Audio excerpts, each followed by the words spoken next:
1999 ജപ്പാനിലെ ഒരു cartoon ആർട്ടിസ്റ്റായ Rio തൽസുഗി എഴുതി പ്രസിദ്ധീകരിച്ച പുസ്തകമായ ഫ്യൂച്ചർ ഡയറിയാണ് ഇന്നും ലോകമാകെ ചർച്ചയാകുന്നത്. ഈ പുസ്തകത്തിൽ അവൾ കുറിച്ചിരുന്ന പല പ്രവചനങ്ങളും പിന്നീട് യാഥാർത്ഥ്യമായി സംഭവിച്ചുവെന്ന വിശ്വാസം സമൂഹത്തിൽ വ്യാപകമായി നിലനിൽക്കുന്നുണ്ട്. അതിനാൽ തന്നെ അവളുടെ പുസ്തകത്തിൽ പ്രത്യേകമായി പറയപ്പെട്ടിരിക്കുന്ന 2025 ജൂലൈ 5 മഹാദുരന്തം ഉണ്ടാകുമെന്ന് പറയുന്നത് വലിയ ശ്രദ്ധ നേടിയ കാര്യമാണ്. 1995 ജപ്പാനിൽ സംഭവിച്ച 6400 പേരുടെ മരണകാരമായ ഹൻഷിൻ ഭൂകമ്പം പുസ്തകത്തിൽ പറയുന്നത് പോലെ സംഭവിച്ചുവെന്ന് ചിലർ വാദിക്കുന്നു. 2011 ടൊഹാക്കു സുനാമിയും ഫുകുഷിമ അണുശക്തി ദുരന്തവും ഈ ദുരന്തവും തൽസുഗിയുടെ രേഖകളിൽ സൂചിപ്പിച്ചിരുന്നതായി കുറേ പേർ വിശ്വസിക്കുന്നു. 2025 ജൂലൈ 5 ഏറ്റവും അധികം ആശങ്ക സൃഷ്ടിച്ചിരിക്കുന്ന പ്രവചനമാണ് ഇത്. ഈ തീയതിയിൽ വലിയൊരു ഭൂചലനമോ സുനാമിയോ അഥവാ മറ്റൊരു പ്രകൃതി ദുരന്തമോ ഉണ്ടാകുമെന്നാണ് അവളുടെ പുസ്തകത്തിൽ പറഞ്ഞിരുന്നത്. സാമൂഹ്യ മാധ്യമങ്ങളിലെ പ്രതികരണം ഇതാണ്.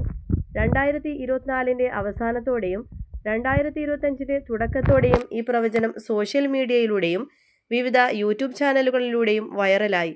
July 5 doomsday, Japan earthquake prediction, തത്സുഗി prophecy തുടങ്ങിയ ഹാഷ്ടാഗുകൾ ഏറെ പ്രചാരത്തിലായിരുന്നു. പലരും ഭയത്തോടെയും ആശങ്കയോടെയും ഈ ദിനം കാത്തിരിക്കുകയാണ്. ചിലർ യാത്രകൾ ഒഴിച്ചുവെച്ചതായും നഗരങ്ങൾ വിട്ടുപോയതായും വാർത്തയുണ്ട്. ഇതിൻ്റെ ശാസ്ത്രശാഖകളുടെ നിലപാടെന്താണ്? ഇത്തരത്തിലുള്ള പ്രവചനങ്ങൾ ശാസ്ത്രീയമായി സ്ഥിരീകരിക്കുവാൻ ഒട്ടും സാധ്യതയില്ല. ഭൂകമ്പം പോലുള്ള പ്രകൃതി ദുരന്തങ്ങൾ അത്രയധികം മുൻകൂട്ടി കൃത്യമായി പ്രവചിക്കുവാൻ ഇന്നത്തെ സാങ്കേതിക വിദ്യകൾക്കോ ശാസ്ത്രശാഖകൾക്കോ കഴിയില്ല. റിയോ തൽസുഗിയുടെ പ്രവചനങ്ങൾ വായിക്കുവാൻ അല്ലെങ്കിൽ പരിശോധിക്കുവാൻ അതിരുകളില്ല. എന്നാൽ അവയെ അന്ധവിശ്വാസമായി സ്വീകരിക്കാതിരിക്കുക, ശാസ്ത്രീയമായി പരിശോധിക്കുക എന്നതാണ് ബുദ്ധിമുട്ടുകളില്ലാത്ത നിമിഷങ്ങൾക്കുള്ള കീയാണ്. ഈ പ്രവചനങ്ങളെ കൽപ്പനയുടെയും കലാപ്രവർത്തനത്തിൻ്റെയും ഭാഗമെന്ന നിലയിൽ കാണുന്നതാണ് ഉത്തമം. 2025 ജൂലൈ 5 മഹാദുരന്തം ഉണ്ടാകുമെന്ന് പ്രവചിച്ച റിയോ തൽസുഗിയുടെ പുസ്തകത്തിലെ കുറിപ്പുകൾ സാമൂഹിക മാധ്യമങ്ങളിൽ വലിയ തോതിൽ പ്രചരിച്ചുകൊണ്ടിരിക്കുന്നു.